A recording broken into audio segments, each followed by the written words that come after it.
मेरे प्रिय विद्यार्थियों, आप सबों को बीच हम लोग आज पढ़ेंगे जैव प्रक्रम। क्या पढ़ेंगे? जैव प्रक्रम पढ़ेंगे, मतलब लाइफ प्रोसेसेस। क्या?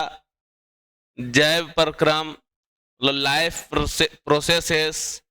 आप सोचिए कि ये होता क्या है। सबसे पहली बातें आता है कि जैव प्रक्रम लाइफ प्रोसेसेस होता क्या है। तो ये जो है लाइफ प्रोसेसेस जो होता है, कोई भी जीवों का हर प्रक्रिया सुबह से शाम तक की जितने भी क्रियाएं होती है वो जैव प्रक्रम के अंतर्गत आता है। क्या? जैव प्रक्रम के अंतर्गत आता है। जैसे में कट दिए थे, जिसे मतलब सुबह से शाम तक के जितने भी क्रियाएं होती है वो सभी क्या होते हैं? जैव प्रक्रम होता है। जैसे में देख लीजिएगा क्या होती है। सबसे पहले हम लोग सुबह उठते हैं, तब पहला काम होता है, क्या होता है? उत्सर्जन होता है। पहला क्या काम होता है? उत्सर्जन होता है। दूसरा काम होता है परिवहन। क्या होता है? परिवहन। श्वसन। क्या होता है? श्वसन। परिवहन, उत्सर्जन, श्वसन, ये सभी जितने भी है और बहुत प्रकार के हैं, इतने ही नहीं है। ये तो एग्जाम्पल थोड़ा सा मैंने दिया है, जहां आगे चलकर हम लोग बहुत सारे देखेंगे। तो ये सभी जो है से क्या है?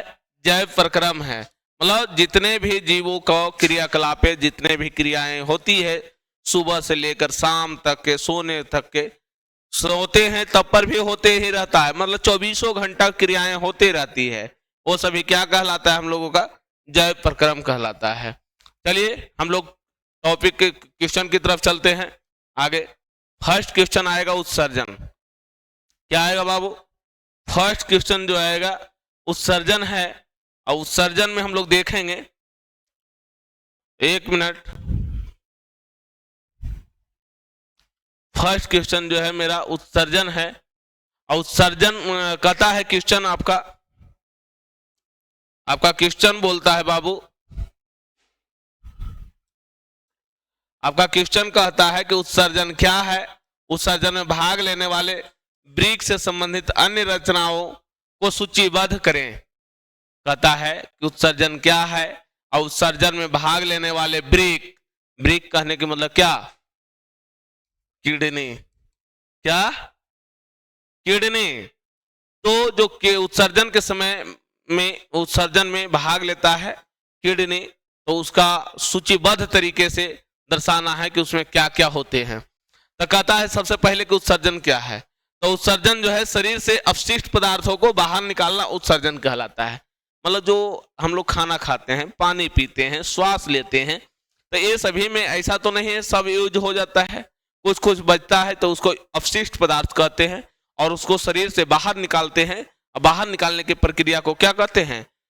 उत्सर्जन कहते हैं। कहता है मनुष्य में उत्सर्जन से संबंधित महत्वपूर्ण रचनाएं निम्नांकित है। क्या क्या होता है? मनुष्य में उत्सर्जन जब होता है तो उसमें कौन से अंग जो है हमारे शरीर का रहता है? तो पहला होता है वृक्क, किडनी जिसको कहते हैं। दूसरा मूत्रवाहिनी, तीसरा मूत्राशय, चौथा मूत्र मार्ग। ये सभी जो है से क्या करता है? उत्सर्जन का, उत्सर्जन में के अंग है। उत्सर्जन के लिए जो है कहेंगे अंग है और उत्सर्जन करता है। इसी के माध्यम से हमारे शरीर से अपशिष्ट पदार्थों को बाहर निकालने की क्रिया होती रहती है। अगला कहता है परपोषण किसे कहते हैं? क्या कहता है क्वेश्चन कि परपोषण किसे कहते हैं? ये कितने प्रकार के होते हैं? तो बउआ, जिसमें जीव अपना भोजन स्वयं संश्लेषित नहीं करते, मतलब स्वयं खुद बनाता नहीं है, परपोषण होते हैं। और किसी न किसी दूसरे अन्य स्रोत से प्राप्त करते हैं, ये परपोषण होते हैं। परपोषण 4 प्रकार के होते हैं बाबू। कितने प्रकार के होते हैं? परपोषण 4 प्रकार के होते हैं। पहला प्राणी संपोषण, दूसरा मृतजीवी परपोषण, तीसरा परजीवी परपोषण, चौथा प्रासरणी परपोषण। ये 4 प्रकार के परपोषण पढ़ेंगे। कितने प्रकार के बाबू? 4 प्रकार के।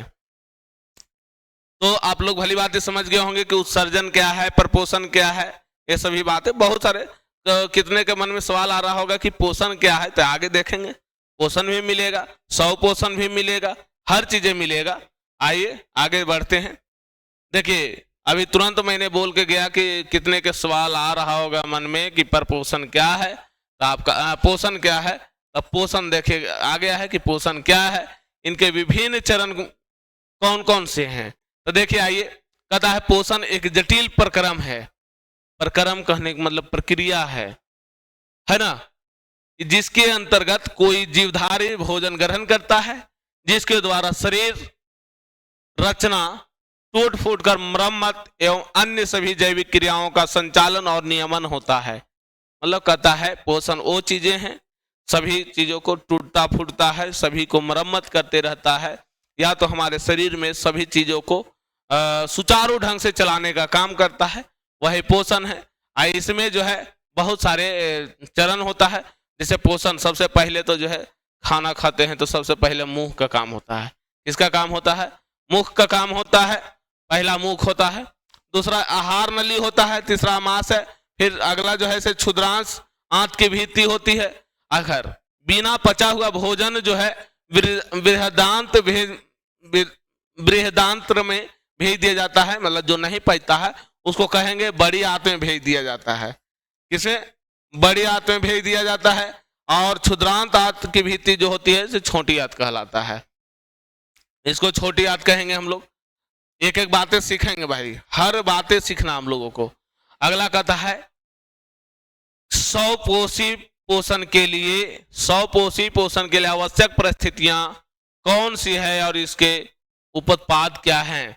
तो कहता है स्वपोषी जो है पोषण हरे पौधे में पाया जाता है। स्वपोषी पोषण जो है हरे पौधे में पाए जाते हैं, जो कि अपना भोजन स्वयं तैयार करते हैं। हरा पौधा को हम लोग ना तो भात देते हैं खाने के लिए, न दाल देते हैं, न रोटी देते हैं, न चोखा, न अचार पापड़, कुछ नहीं देते हैं, तब पर भी वो जिंदा रहता है। कैसे रहता है? तो खाना अपना खुद पकाता है, वो अपना प्रकाश संश्लेषण की क्रिया खुद करता है। स्वपोषी पोषण के लिए प्रकाश संश्लेषण आवश्यक है। क्या है? स्वपोषी पोषण के लिए प्रकाश संश्लेषण आवश्यक है। हरे पौधे सूर्य प्रकाश की उपस्थिति में क्लोरोफिल नामक वर्णक से कार्बन मोनोऑक्साइड, कार्बन डाइऑक्साइड और जल द्वारा कार्बोहाइड्रेट का निर्माण करते हैं। इस क्रिया को हम ऑक्सीजन गैस, इस क्रिया में ऑक्सीजन गैस बाहर निकलती है जिसे हम लोग लेते हैं। जो पौधे अगर प्रकाश संश्लेषण की क्रिया नहीं करेगा तो हम लोगों को ऑक्सीजन नहीं मिलेगा, वो ऑक्सीजन हम लोगों को नहीं देगा। कहता है सूर्य का प्रकाश, इसका उपोत्पाद के रूप में देखे क्या क्या इसके स्वपोषण के लिए क्या क्या जरूरी है। तो सूर्य का प्रकाश जरूरी है, क्लोरोफिल है, कार्बन डाइऑक्साइड है, जल है, ये सभी स्वपोषी के लिए आवश्यक परिस्थितियां हैं। और इसके उपोत्पाद के रूप में हमको क्या मिलता है? तो ऑक्सीजन मिलता है। क्या मिलता है हम लोगों को? तो ऑक्सीजन मिलता है उपोत्पाद के रूप में। चलिए, तो आप लोग भली भांति समझ गए होंगे पोषण क्या है, स्वपोषण क्या है, स्वपोषण की परिस्थितियां क्या है, ये सभी बातें। चलिए अगला क्वेश्चन की तरफ हम लोग चलते हैं। अगला क्वेश्चन आया श्वसन। कौन से क्वेश्चन आया? श्वसन आया। अब बबुआ श्वसन क्या है? कहता है शरीर के बाहर से ऑक्सीजन को ग्रहण करना तथा कोशिकीय आवश्यकताओं के अनुसार को खाद्य स्रोत से विघटन में उसका उपयोग श्वसन कहलाता है। कहता है शरीर के बाहर से ऑक्सीजन को लेना, और जब लेते हैं खाना को खाते हैं, खाना को तोड़ने की मदद, अगर तोड़ने की मदद करता है तो श्वसन करता है। अगर श्वास अगर अच्छे ढंग से नहीं लेंगे तो हम लोगों का खाना नहीं पचेगा। आइए इसका समीकरण भी होता है, समीकरण को समझा जाए क्या होता है। तो ग्लूकोज, खाना जो कहेंगे ग्लूकोज जो है तो C6H12O6 मतलब ग्लूकोज है और ऑक्सीजन दोनों रहता है। तो अभिक्रिया करने के बाद जो है टूटता है तो कार्बन डाइऑक्साइड, 6 गो कार्बन डाइऑक्साइड में टूट जाता है, 6 गो जल में टूट जाता है, और 673 किलो कैलोरी हम लोगों को ऊर्जा मिलता है। कितना? 673 किलो कैलोरी हम लोगों को क्या मिलता है? ऊर्जा मिलता है। तो ये श्वसन था। कहता है श्वसन के लिए ऑक्सीजन प्राप्त करने की दिशा में एक जलीय जीव की अपेक्षा स्थलीय जीव किस प्रकार लाभप्रद है। कहता है बाबू कि श्वसन क्रिया करते हैं और ऑक्सीजन श्वसन क्रिया में ऑक्सीजन लेने के लिए जलीय जीव जो है जलीय जीव की अपेक्षा मतलब जलीय जीव से ज्यादा बेहतर जो है स्थलीय जीव को लाभ क्यों मिलता है, इस बारे में हम लोग जानेंगे। ये सभी बातें जो है हर एग्जामों में पूछे जाते हैं। तो देखिए हर एग्जामों में सब्जेक्टिव टाइप से नहीं पूछा जाता है, ऑब्जेक्टिव टाइप से पूछा जाता है। तो आप अगर देखेंगे तो समझेंगे तो आप ऑब्जेक्टिव तो एकदम हल कर देंगे भाई। कहता है जलीय जीव जो है जल में विलेय ऑक्सीजन का उपयोग करते हैं। देखिए सबसे पहली बात है जलीय जीव जो होता है जल में जो घुला हुआ ऑक्सीजन है उसी को ग्रहण करता है, उसी को लेता है। लेकिन क्योंकि जल में जो है विलेय ऑक्सीजन की मात्रा जो होती है वायु में ऑक्सीजन की मात्रा की तुलना में बहुत कम होती है। अच्छा सोचिए वायुमंडल में जितना ऑक्सीजन है क्या उतना जो है पानी में है, जल में है उतना ऑक्सीजन नहीं है। तो एकदम लाजमी बातें है कि जो जलीय जीव है जितना जल में ऑक्सीजन है उतने को ग्रहण करेगा। हम लोग वायुमंडल में है, वायुमंडल स्थलीय जीव जो है वायुमंडल में है तो वो जो है पूरे के पूरे जो है क्या करेगा ऑक्सीजन को लेगा जितना जरूरत पड़ेगा उतना। कहता है इसलिए जलीय जीवों को श्वास दर स्थलीय जीवों की अपेक्षा द्रुत होती है मतलब कम होती है और स्थलीय जीव जो है श्वसन के लिए वायुमंडल के ऑक्सीजन का उपयोग करते हैं और श्वसन के लिए ऑक्सीजन प्राप्त करने की दिशा में एक जलीय जीव की अपेक्षा स्थलीय जीव इस प्रकार लाभप्रद है। मतलब कहता है कि आराम से जान लीजिए कि जलीय जीव जो होता है कम ऑक्सीजन को ग्रहण करता है जबकि हम लोग स्थलीय जीव जो हैं तो ज्यादा से ज्यादा ऑक्सीजन को ग्रहण करते हैं। तो इस तरीका से हम लोगों को लाभप्रद है क्योंकि ग्रहण तो वो भी करता लेकिन उसके पास उसके ऑक्सीजन की कमी है, कम मात्रा में उसके पास पाया जा रहा है। इसके लिए क्या है स्थलीय जीव जो है ज्यादा से ज्यादा ऑक्सीजन को ग्रहण करता है और जलीय जीव जो है कम ऑक्सीजन को ग्रहण करता है। अगला क्वेश्चन की तरफ चलेंगे। अगला क्वेश्चन है हम लोगों के पास कि स्वपोषण कहता है कि स्वपोषण की आवश्यक शर्तें क्या है, इसके उपोत्पाद क्या है। क्या अगला क्वेश्चन कहता है कि स्वपोषण क्या है, स्वपोषण की आवश्यक शर्तें क्या है, इसके उपोत्पाद क्या है। तो स्वपोषण के लिए कुछ शर्त दिया गया है, देखिएगा। कहता है पर्णहरित या क्लोरोफिल की उपस्थिति में कार्बन डाइऑक्साइड की उपस्थिति, जल की उपस्थिति में पर्णहरित या क्लोरोफिल सूर्य के विकिरण को ऊर्जा को अवशोषित करते हैं। कहता है क्लोरोफिल जो है स्वपोषण जो करते हैं मतलब खुद से अपना प्रकाश संश्लेषण की क्रिया करता है। तो क्लोरोफिल की उपस्थिति में, कार्बन डाइऑक्साइड की उपस्थिति में, सूर्य के प्रकाश की उपस्थिति में जो है और जल की उपस्थिति में वो सूर्य के से ऊर्जा को ग्रहण अवशोषित करता है जिसके द्वारा कार्बन डाइऑक्साइड और जल के स्थिरीकरण कर अपने भोजन कार्बोहाइड्रेट का निर्माण करता है। अब सोचिए बाबू वो अपना भोजन खुद बनाने के लिए रेडी है तो हम लोग क्या उसमें टांग अड़ाएंगे, कुछ नहीं अड़ाएंगे टांग। कहता है उपोत्पाद के रूप में ग्लूकोज और ऑक्सीजन प्राप्त होते हैं। ग्लूकोज को अंततः स्टार्च में बदला जाता है। क्या ग्लूकोज जो है स्टार्च में बदल जाता है, एनर्जी में बदल जाता है, एंजाइम में बदल जाता है और वो जो है स्वपोषण के उपोत्पाद है। कहता है अगला क्वेश्चन कहता है परिसंचरण तंत्र से आप क्या समझते हैं। परिसंचरण तंत्र से आप क्या समझते हैं। कहता है उच्च श्रेणी के जंतुओं में एक विशेष प्रकार की परिवहन तंत्र होता है। उच्च श्रेणी के जंतु में एक विशेष प्रकार का परिवहन तंत्र होता है जो ऑक्सीजन, कार्बन डाइऑक्साइड, पोषक तत्व, हार्मोन, उत्सर्जित पदार्थों या अन्य उपापचयी क्रियाओं के फलस्वरूप उत्पन्न विभिन्न पदार्थों को शरीर के एक भाग से दूसरे भाग में ले जाता है जिसे परिसंचरण तंत्र कहते हैं। कहता है बाबू कि उच्च श्रेणी के जंतु में एक विशेष प्रकार का परिवहन तंत्र पाया जाता है जो ऑक्सीजन, कार्बन डाइऑक्साइड, पोषक तत्व, हार्मोन, उत्सर्जित पदार्थ और साथ साथ जो है अन्य उपापचयी क्रियाओं के फलस्वरूप जो है विभिन्न पदार्थों को शरीर के एक भाग से दूसरे भाग तक ले जाने की क्रिया को जिस तंत्र करता है उसी को हम लोग परिसंचरण तंत्र कहते हैं। तथा इस तंत्र के 3 प्रमुख अवयव है। पहला है रक्त, जरा हम रुधिर कहते हैं, ब्लड कहते हैं।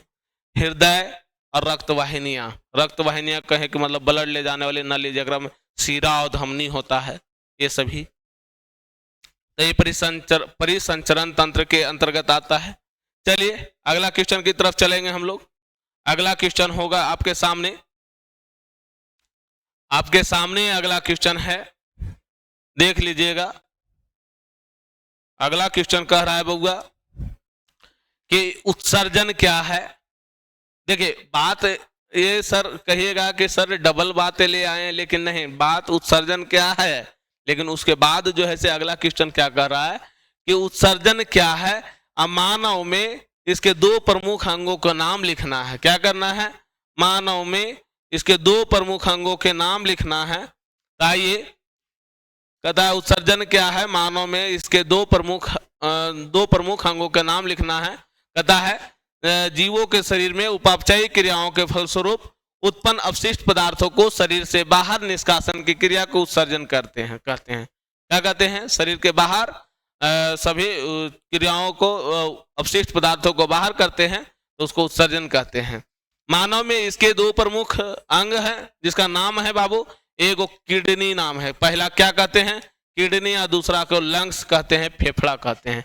किडनी को वृक्क कहते हैं और लंग्स को क्या कहते हैं, फेफड़ा कहते हैं। किडनी क्या है, तो किडनी का काम देखे क्या है कि जो रक्त को द्रव्य के रूप में अपशिष्ट पदार्थों को मूत्र के रूप में शरीर से बाहर निकालता है। मतलब रक्त में द्रव्य जो होता है, मतलब खून में जो द्रव होता है, पानी की मात्रा होता है, उसको शरीर से बाहर निकालना मूत्र के रूप में बदल करके, तो वही किडनी होता है। लेकिन फेफड़ा क्या करता है, कहता है जो रक्त में गैसीय अपशिष्ट पदार्थों को शरीर से बाहर निकालता है, उसको फेफड़ा कहते हैं। जो ब्लड में जो है गैसीय पदार्थ होता है, उसको बाहर निकालना फेफड़ा का काम है, लंग्स का काम है। तो ये सभी बातें भली भांति आप लोग समझ रहे होंगे, और हर साल कोई न कोई ये सभी प्रश्न को पूछे जाते हैं। तो आप लोग भली भांति से ये सभी पर फोकस करते रहिए, और ज़्यादा से ज़्यादा आप लोग सपोर्ट कीजिए, ताकि आप लोगों को भी ज़्यादा से ज़्यादा बने हल होवे क्वेश्चन को। और ये नहीं कि केवल मैट्रिक का है, हर एग्जामों में पूछे जाते हैं, लेकिन ज़्यादातर मैट्रिक के लिए ये पढ़ाया जाता है और हर एग्जाम में पूछे जाते हैं। ऐसे कहता है वाष्पोत्सर्जन क्रिया का पौधे के लिए क्या महत्व है।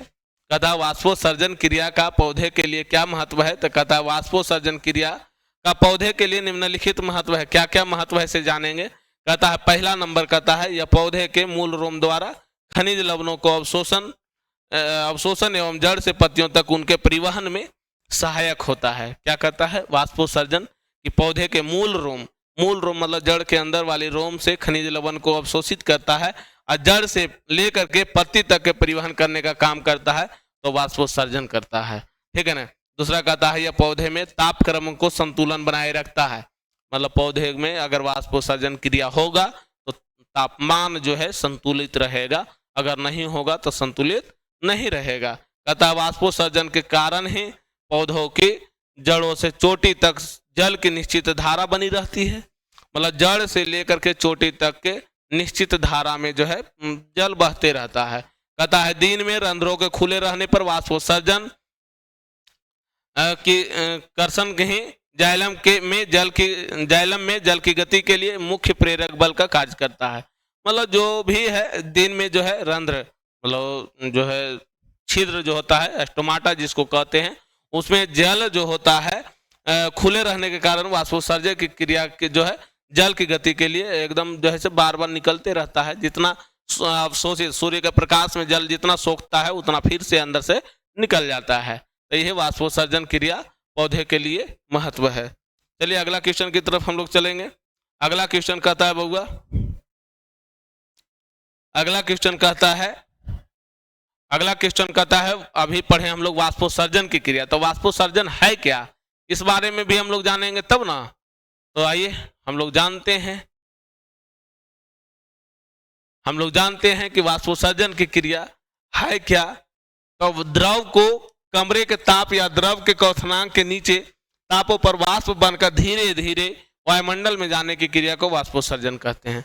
मतलब कमरे के ताप पर अगर कोई द्रव या तो कमरे के ताप द्रव के क्वथनांक के नीचे ताप पर जो है वाष्प बन करके अगर वायुमंडल में चला जाता है द्रव, तो वही वाष्पोत्सर्जन की क्रिया कहलाता है। अगला क्वेश्चन कहता है कि मूत्र बनने में की क्रिया, मूत्र बनने की मात्रा का नियमन किस प्रकार होता है। तो देखिए, अगर हम लोग पानी पीते हैं या खाना खाते हैं तो जल की मात्रा हम लोगों में जाता है। तो जल की मात्रा जाता है तो क्या सभी यूजेबल नहीं होता है, तो बहुत सारे जो है मूत्र के माध्यम से, पसीने के माध्यम से बाहर निकलता है। तो इसी को कह रहा है कि मूत्र के बनता कैसे है उसके बारे में जानिए। तो कहता है जल की मात्रा, पुनर्अवशोषण, शरीर में उपलब्ध अतिरिक्त जल की मात्रा तथा कितना विलेय और उत्सर्जित करना है। मतलब कितना जो है विलयन और विलेय को उत्सर्जित करता है, इस पर निर्भर करता है। अगर अधिक मात्रा में जल और अन्य द्रव में सेवन किया जाए तो रक्त का दाब बढ़ जाता है। क्या होता है, ब्लड का प्रेशर बढ़ जाता है ज्यादा से ज्यादा जल को अगर सेवन करते हैं तो। और अधिक मात्रा में मूत्र बनती है, ज्यादा पानी पीजिएगा तो मूत्र भी ज्यादा बनेगा, ये लाजिमी सी बातें हैं। कहता है मूत्र की मात्रा भोजन के लिए गए खनिज लवण और दूसरे ठोस आहार पर भी निर्भर करता है। मतलब जो खाना खाते हैं तो उसमें जैसा भी पोषण आहार लेते हैं तो उस पर भी निर्भर करता है कि कैसा खाना खाए हैं तो कैसा आपके पास बनेगा, मूत्र बनेगा। कहता है उदाहरण के लिए जैसे लेते हैं, अगर खाने में नमक की मात्रा अधिक है तो वृक्क से उचित मात्रा में लवण मूत्र के साथ ही बनता है, जिससे रक्त में विसरण दाब सही रहता है। मूत्राशय में पेशीय होता है। क्या मूत्राशय जो है पेशीय होता है। पेशीय कहने का मतलब मांसपेशीय होता है। यह तंत्रिका नियंत्रण में है और हम इसी कारणवश मूत्र की निकासी जो है नियंत्रित कर लेते हैं। अगर मूत्र जो है बाहर निकलता है तो देखिएगा नियंत्रण करके निकलता है, ये नहीं कि अचानक निकलना शुरू कर देता है, ऐसा कुछ नहीं है। अगर जिसे स्टोन रहता है तो वो उसका जो है से मूत्र को वो नियंत्रित नहीं कर पाता है। तो आप लोग ज़्यादा से ज़्यादा पानी पीजिए और आपको स्टोन नहीं होगा। स्टोन होना बहुत बड़ी हानिकारक है, तो इसको अगर किडनी को बचाना है तो ज़्यादा से ज़्यादा पानी पिए और ज़्यादा से ज़्यादा फल फ्रूट्स को सेवन करें ताकि आपका जो है किडनी सुरक्षित रहे। और नशे का सेवन एकदम ना करें, फेफड़ा को बचाएं। तो आज का पार्ट 1 ये रहा, जैव प्रक्रम का पार्ट 1 था। बहुत सारे पार्ट आएंगे, लगभग 5 से 6 पार्ट में हम लोग जैव प्रक्रम को पढ़ेंगे, क्योंकि इसमें 2-3 चैप्टर को मिला करके पढ़ाया जा रहा है। लगातार आप लोग बने रहिएगा और ज़्यादा से ज़्यादा बच्चों के भी शेयर कीजिए ताकि और बहुत सारे लोगों को जानकारी हो सके। तो चलिए, बहुत अच्छा, थैंक यू। और आज के लिए यहीं तक। जय हिंद, जय भारत।